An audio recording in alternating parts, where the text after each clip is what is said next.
நீங்க home loan எடுத்துட்டு 20-25 வருஷம் கட்டிட்டு இருக்கீங்களா? இத வெறும் 10 வருஷத்துல கட்ட முடியும்னு சொன்னா நம்புவீங்களா? எஸ், இது ஏதோ மேஜிக்கோ இல்ல ஒரு வகையான லாட்டரி டிக்கெட்டோ கிடையாது. எல்லாராலும் பண்ண முடிஞ்ச சிம்பிள் மேக்ஸ் தான் இது. இதுக்கு 2 டெக்னிக் இருக்கு. இதை எப்படி பண்ணணுங்கிறத தெரிஞ்சுக்கிறதுக்கு வீடியோவை ஃபுல்லா பாருங்க. நான் Vignesh, this is Finance Nets, we value your time. Okay, இந்த டெக்னிக்கை தெரிஞ்சுக்கிறதுக்கு முன்னாடி இந்த ஹோம் லோன் எப்படி ஒர்க் ஆகுதுங்கிறத நீங்க முதல்ல புரிஞ்சுக்கணும். மோஸ்டா எல்லா பேங்க்ஸும் உங்களுக்கு லோன் கொடுத்ததுக்கு அப்புறமா முதல் 5ல இருந்து 10 வருஷத்துக்கு அவங்களுடைய மொத்த இஎம்ஐ ஃபுல்லாவே இன்ட்ரெஸ்ட்காக தான் வாங்கிப்பாங்க. அசல் ரொம்பவே கம்மியா தான் போகும். ஆனா அந்த லோன் முடிகிற டைம்ல உங்களுடைய அசலுக்கு அதிகமான ரேட்டும் இன்ட்ரெஸ்ட் கம்மியான போர்ஷனும் போகும். ஒரு எக்ஸாம்பிளுக்கு நீங்க 30 லட்சம் ரூபாய்க்கு ஒரு வீடு வாங்குறீங்கன்னு வச்சுக்கலாம். 25 வருஷத்துக்கு நீங்க இஎம்ஐ கட்ட போறீங்க. நீங்க கட்ட போற இஎம்ஐ 20,000 ரூபாய் அப்படின்னா அதுல 18,000 ரூபாய் உங்களுடைய முதல் மாசம் இஎம்ஐல வெறும் வட்டிக்கு போகும். அதாவது 30 லட்சம் ரூபாய் தவிர பாக்கி அந்த 55 ஒரு 25 லேக்ஸ் இருக்குல்ல, அதுலதான் போய் அட்ஜஸ்ட் ஆகும். வெறும் 2,000 ரூபாய் மட்டும்தான் உங்களுடைய அசல்ல போய் குறையும். இது எதுக்கு பண்றாங்க அப்படின்னு பாத்தீங்கன்னா பேங்கோட ஒரு வகையான ப்ராஃபிட்டுக்கு தான். இதுல இருந்து நமக்கு என்ன தெரிய வருது? முதல் சில வருஷங்கள்ல நம்ம கட்டுற காசு வேஸ்டா தான் போகுது, கிட்டத்தட்ட வட்டியில போயிடுது, நம்மளுடைய அசலை குறைக்கவே இல்லை அப்படின்னு சொல்லிட்டு. பேங்க்ஸ் இந்த மாதிரி பண்றதுக்கான காரணம் என்ன அப்படின்னு பார்த்தோம்னா, முதல் விஷயம் உங்களுடைய இஎம்ஐ மாறவே மாறாது.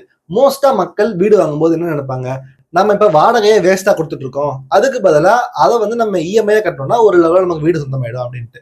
சென்னைக்கு நடுவில் நீங்க வாடகைக்கு இருக்கீங்க அப்படின்னா ஒரு 12,000 15,000 ரூபாய் வரைக்கும் உங்களோட வாடகையா இருக்கும். இப்ப இதே வீட்டை நீங்க வாங்கிட்டீங்க, அப்ப உங்களோட இஎம்ஐ எவ்வளவு ரூபாய் இருக்கும் அப்படின்னு பாத்தீங்கன்னா 18-20,000 ரூபாய் போல இருக்கும். அப்ப நீங்க என்ன நினைப்பீங்க, இன்னும் ஒரு 5,000 ரூபாய் எக்ஸ்ட்ரா போட்டு கட்டிட்டு போயிடலாம், அட்லீஸ்ட் அந்த காசு வேஸ்டா போகாதுல்ல அப்படிங்கிற ஐடியா தான். இதை தான் பேங்க்ஸ் ஆக்சுவலா ஏமாத்துறதுக்கு யூஸ் பண்றாங்க. உனக்கு எப்படி தெரியும் அப்படின்னா, நான் பேங்க்ல ஒர்க் பண்ணிருக்கேன், இப்பயுமே பேங்கிங் சம்பந்தமான கம்பெனிஸ் தான் ஒர்க் பண்றேன். ஆக்சுவலா இதை ஏமாத்தல, அவங்களுடைய பிசினஸே இதை பேஸ் பண்ணி தான் இருக்கு. ஏன்னா இப்ப நீங்க கட்டுற 30 லட்சம் ரூபாயில வெறும் 2,000 ரூபாய் மட்டும் அசலுக்கு எதிராக அவங்க மைனஸ் பண்ணாங்க அப்படின்னா பாக்கி 29,98,000 ரூபாய்க்கு அடுத்த மாசம் நீங்க வட்டி கட்டுவீங்க. ஆனா அதே அந்த 18,000 ரூபாய் உங்களுக்கு முதலே மைனஸ் பண்ணிட்டாங்க அப்படின்னா அப்போ உங்களுடைய அசல் குறைஞ்சிரும், அப்ப நீங்க கட்ட வேண்டிய வட்டியுமே குறைஞ்சிரும். பேங்குக்கு பிசினஸே உங்களுடைய வட்டிக்கு அதிகமா காசு போட்டு அசலை பொறுமையா எடுத்தாதான் அவங்களால லாங் டர்ம்ல ப்ராஃபிட்டபிளே பார்க்க முடியும். ஆனா நீங்க ஒரு ஸ்மார்ட் இன்வெஸ்டரா இதை அவாய்ட் பண்றதுக்கு ஒண்ணு பண்ணலாம். அது என்னன்னு தெரிஞ்சதுக்கு முன்னாடி நம்ம சேனலை இப்பயே சப்ஸ்கிரைப் பண்ணிட்டு இந்த வீடியோக்கு லைக் பண்ணிக்கோங்க. அப்பதான் இந்த மாதிரியான யூஸ்ஃபுல் வீடியோஸ்லாம் உங்களுக்கு வந்து சேரும். சரி, அது என்ன அப்படின்னு பாத்தீங்கன்னா, நீங்க எக்ஸ்ட்ராவா கொஞ்சம் காசை மாசம் மாசம் கட்டுறது மூலமா உங்களுடைய அசல்ல அது டைரக்டா போய் சேரும். ஆமாங்க, ரூல்ஸ் படி நீங்க எக்ஸ்ட்ராவா உங்களோட இஎம்ஐக்கு மேல காசு கட்டுறீங்க அப்படின்னா அது உங்களுடைய அசலுக்கு தான் போகணும், வட்டிக்கு 1 ரூபாய் கூட போகாது. இதை எப்படி சொல்லலாம் அப்படின்னா, வெறும் 1 ரூபாய் நீங்க எக்ஸ்ட்ராவா கட்டுறீங்க அப்படின்னா 5ல இருந்து 6 ரூபாவை நீங்க உங்க வட்டில இருந்து குறைக்கலாம் லாங் டேர்ம்ல. அப்ப நீங்க ஒரு 500 ரூபாய் 1000 ரூபாய் கொடுக்கறது லேக்ஸ்ல உங்களுடைய காசை சேமிக்கும். அப்ப நீங்க ஒரு 500 ரூபாய் 1000 ரூபாய் கொடுத்தீங்க அப்படின்னாலே லேக்ஸ்ல நீங்க உங்களுடைய காசை சேவ் பண்ணிட்டு இருப்பீங்க அது 30 வருஷம் டேர்ம்ல. அப்படின்னா இதை லாங் டேர்ம் லோன் பார்க்கறதோட நீங்க எவ்வளவு நேரம் அதிகமா எடுக்கிறீங்களோ அந்த அளவுக்கு வட்டி தர போறீங்க. நேரத்தை குறைச்சிங்க அப்படின்னா வட்டியுமே ரொம்ப கம்மியா கட்டினா போதுங்கிறத புரிஞ்சுக்குங்க.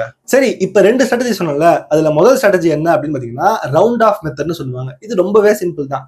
உங்களுக்கு இஎம்ஐ எப்படி போட்டிருப்பாங்க அப்படின்னா 18,000 ரூபாய் இஎம்ஐனா ஆக்சுவலா 18,000 அப்படின்னு போட்டுக்க மாட்டாங்க, 17,483 rupees அந்த மாதிரி தான் வரும். கரெக்டா? நீங்க என்ன பண்ண போறீங்க அப்படின்னா பெருசா எதுவும் இல்ல, தௌசண்ட்ஸ்ல நீங்க அந்த இஎம்ஐ கட்ட போறீங்க. அதாவது இப்ப 17,400 போட்டிருந்தாங்களா, நீங்க என்ன பண்ண போறீங்க, ஒரு 600 ரூபாய் மட்டும் எக்ஸ்ட்ராவா போட்டு 18,000 rupees கட்ட போறீங்க. கொஞ்சம் மேல கீழே வரும். இதை பண்றது மூலமா உங்க கண்ணுக்கே தெரியாம நீங்க ஒரு 500-600 ரூபாய் தான் எக்ஸ்ட்ரா காசு கட்டிருப்பீங்க. உங்களுக்கு பெரிய விஷயமாவே தெரியாது, ஏன்னா நீங்க ரவுண்ட் ஆஃப் பண்ணி தான் கட்டுறீங்க அப்படிங்கிறதுனால. ஏன்னா உங்க மைண்ட்லயே நீங்க எப்படி வச்சிருப்பீங்க, இஎம்ஐ 18,000 ரூபாய் அப்படிதான் வச்சிருப்பீங்க. அப்ப அது பண்றது மூலமா உங்களுக்கு காசு பெருசா போற மாதிரி தெரியாது. ஆனா அந்த 600 ரூபாய் மாசம் மாசம் போறது 30 வருஷம் நீங்க கட்ட வேண்டிய இஎம்ஐயை 25 வருஷமாவே குறைச்சிடும். கிட்டத்தட்ட 5-6 வருஷம் நீங்க குறைப்பீங்க. அதை விட முக்கியமா நீங்க பல லட்சங்களை இதை காசு சேவ் பண்ணிருப்பீங்க. இதை விட எஃபிஷியன்டான ஒரு மெத்தடுமே இருக்கு. அது என்னன்னு பாத்தீங்கன்னா ஸ்டெப் அப் மெத்தட் அப்படின்னு சொல்லுவாங்க. பேசிக்கா உங்களுடைய சம்பளம் எவ்வளவுக்கு ஏறுதோ அதே அளவுக்கு உங்களுடைய இஎம்ஐ நீங்க கூட்டிக்கிட்டே போறதுதான் இந்த மெத்தட். இதுல ஒண்ணுமே சில ட்ரிக்ஸ் பண்ணி நான் உங்களுக்கு பெஸ்ட் வழியில சொல்றேன். உங்களோட வாடகை இன்னைக்கு 12,000 ரூபாய் அப்படின்னு வச்சுக்கலாம். அதே வீட்டை 15,000 ரூபாய்க்கு இஎம்ஐக்கு தரத்துக்கு பேங்க்ஸ் மோஸ்டா ரெடியா இருப்பாங்க. கரெக்டா? நீங்க என்ன யோசிக்கணும் அப்படின்னா 18,000 ரூபாயில இருந்து 20,000 ரூபாவை என்னால மாசம் மாசம் கட்ட முடியுமான்னு பார்த்துட்டு அப்பதான் நீங்க அந்த வீட்டுக்குள்ள வாங்கவே போகணும். ஏன் அப்படின்னு பாத்தீங்கன்னா, நீங்க எடுத்தோடனே முதல் மாசமே 5,000 ரூபாய் எக்ஸ்ட்ரா கட்ட போறீங்க. அந்த வருஷம் ஃபுல்லா கட்டிட்டே இருக்க போறீங்க. சோ உங்களுக்கு ஒரு 30,000 ரூபாய் சம்பளம்னு வச்சுக்கலாம். உங்களுடைய பார்ட்னர் ஒய்ஃபோ ஹஸ்பண்டுக்கோ அவங்களுக்கு ஒரு 30,000 ரூபாய் சம்பளம் அப்படின்னு வச்சுக்கலாம். மொத்தம் 60,000 ரூபாய் வருது. 20,000 ரூபாவை நீங்க உங்களுடைய வீட்டுக்கு இஎம்ஐயா மட்டுமே கட்டுறீங்க, 5,000 ரூபாய் எக்ஸ்ட்ரா கட்டுறீங்க. முதல் வருஷம் ஃபுல்லா இந்த 5000 ரூபாய் போய் கிட்டத்தட்ட 60,000 ரூபாய் எக்ஸ்ட்ராவா உங்களுடைய அசலை நீங்க குறைச்சிருப்பீங்க. இந்த 60,000 ரூபாய்க்கு நீங்க ஃபியூச்சர்ல லாங் டேர்ம்ல வட்டியை கட்ட போறது இல்ல. புரியுற மாதிரி சொன்னோம்னா இந்த 60,000 ரூபாய்க்கு ஒரு வருஷத்துக்கு நீங்க 9% வட்டியை மிஸ் பண்ணல.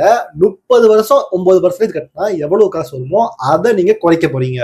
ஆனா இதை விட நீங்க நிறுத்தக்கூடாது. முக்கியமான பார்ட்டே இதுதான். 30,000 ரூபாய் சம்பளம் உங்களுக்கு ஒரு வருஷத்துக்கு அப்புறமா ஒரு 33,000 ரூபாய் ஒருத்தருக்காகுது, இன்னொருத்தருக்கு 32,000 ரூபாய், அப்படி மொத்தமா சேர்த்து 65,000 ரூபாய் உங்களுடைய மொத்த இன்ஃப்ளோ வருது அப்படின்னு வச்சுக்கலாம் சேலரி மூலமா. இந்த 5,000 ரூபாவை முடிஞ்ச அளவுக்கு 1 ரூபாய் கூட வெளில செலவு பண்ணாம ஃபுல்லா எடுத்துட்டு போயிட்டு இஎம்ஐக்கே போட்டுடணும். 20,000 கட்டிட்டு இருந்தீங்க, 25,000 கட்டுறதுக்கு ரெடியா இருந்துக்கோங்க. இல்ல தவிர்க்க முடியாத சூழ்நிலை காரணமாவோ இல்ல விலைவாசி ஏறுது அதனால மத்த இடத்துக்கு தேவைப்படுதுன்னா உங்களால முடிஞ்ச அளவுக்கு அந்த காசை செலவு கம்மியா பண்ணிட்டு உங்களுடைய எக்ஸ்ட்ராவா ஏறின சேலரியை ஸ்டெப் அப் பண்ணி, அதனால இந்த மெத்தட் பேர் ஸ்டெப் அப் மெத்தட், அதை லோன்ல எக்ஸ்ட்ராவா ரீபே பண்ணுங்க. இது வெறும் 100 ரூபாய் எக்ஸ்ட்ரா பண்ணா கூட உங்களுக்கு லாங் டேர்ம்ல பல ஆயிரங்களும் பல லட்சங்களும் சேவ் பண்ணி கொடுக்கும். இதோட சீரியஸ்னஸ் தெளிவா புரிஞ்சுக்கிறதுக்கு இந்த ஒரு எக்ஸாம்பிள் பார்க்கலாம். இங்க பாத்தீங்க அப்படின்னா ஹோம் லோன் 30 லட்சம் ரூபாய்க்கு நான் போட்டிருக்கேன். டவுன் பேமெண்டா நீங்க ஒரு 20% கொடுத்துட்டீங்க, 6 லட்சம் ரூபாய் கொடுத்துட்டீங்கன்னு நான் போட்டிருக்கேன்.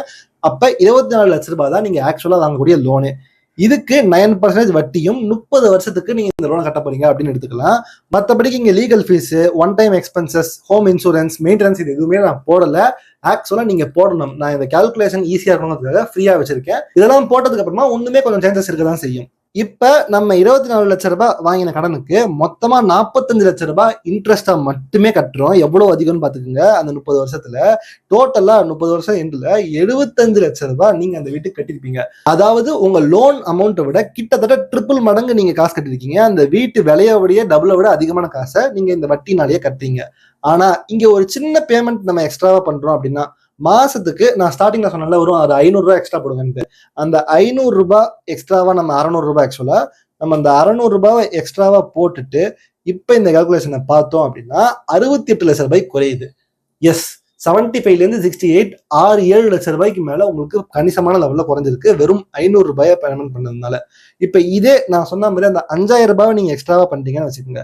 இதுக்கு நீங்க இஎம்ஐ கட்டுறதை விட எக்ஸ்ட்ராவா காசு கட்ட முடியுமான்னு பார்த்துட்டு தான் நீங்க இந்த வீடியோ வாங்க போனோம். அப்படி பண்ணீங்க அப்படின்னா உங்களுடைய இன்ட்ரெஸ்ட் எல்லாத்தையும் சேர்த்து வெறும் 49 லட்சம் ரூபாய், கிட்டத்தட்ட 50 லட்சம் ரூபாய் தான் உங்களுடைய மொத்த செலவே இருக்கும். வட்டி பாத்தீங்க அப்படின்னா வெறும் 19 லட்சம் ரூபாய்க்கு குறைஞ்சிருச்சு. இதுவுமே கரெக்ட் கிடையாது. 5,000 ரூபாவை நான் ஃபர்ஸ்ட் 1 மந்த்ல இருந்து ஃபுல்லா 5,000 ருபீஸ் நான் உங்களுக்கு வைக்க சொல்லல. இன்ஸ்டன்ட் நான் என்ன சொன்னேன், 5,000 ரூபாய் ஒரு வருஷம் கட்டுறீங்க, உங்களோட சம்பளம் ஏறினதுக்கு அப்புறமா 10,000 ரூபாய் எக்ஸ்ட்ரா கட்ட போறீங்க. கரெக்டா 2 பேரும் சேர்ந்து 5,000 ரூபாய் எக்ஸ்ட்ரா வந்துச்சு. அப்ப அடுத்த வருஷம் 10,000 ரூபாய் குறைஞ்சிட்டு இருக்கும். அதுக்கு அடுத்த வருஷம் வெறும் ஒரு 500,000 ஏத்தி வந்தா கூட உங்களுடைய ஆக்சுவல் ரிட்டர்ன்ஸ் வெறும் 10 வருஷத்துக்குள்ள நீங்க இஎம்ஐ கட்டி முடிச்சிருவீங்க. 24 லட்சம் ரூபாய் லோன் போட்டீங்கல்ல, நீங்க மோஸ்டா ஒரு 35-38 லட்சத்துக்கு அந்த வீட்டை ஃபுல்லா கடன் அடைச்சு முடிச்சிருப்பீங்க. உங்களுக்கு ப்ராஃபிட்டாவுமே இருக்கும் அந்த வீடை விற்கும் போது. ஸோ இந்த டெக்னிக் ஏதாவது டவுட் இருந்துச்சுன்னா கீழே கமெண்ட் செக்ஷன்ல போடுங்க. இந்த வீடியோ திருப்பி பார்த்தா கூட உங்களுக்கு ஒரு ஐடியா கிடைக்கும். பட் இன்னுமே இதெல்லாம் பேங்க்ல எப்படி ஒத்துப்பாங்க, நான் எக்ஸ்ட்ரா பேமெண்ட் பண்றதெல்லாம் சரி எப்படி ஒத்துப்பாங்க அப்படின்னு தெரிஞ்சுக்கணும்னா நான் தான் இருக்கேன்ல, கீழே கமெண்ட்ல அதை பத்தி கேட்டீங்க அப்படின்னா அதுக்கான வீடியோவுமே நான் சீக்கிரமா எடுத்துட்டு வரேன். சரி, வீடு வாங்குறதுக்கு ஐடியாலாம் பண்ணியாச்சு, அதுக்கு தனியா சிபில் ஸ்கோர் வேணும்ல, அது எப்படி பண்ணணும்னு தெரிஞ்சுக்கிறதுக்கு இந்த வீடியோ செக் பண்ணி பாருங்க. விக்னேஷ்.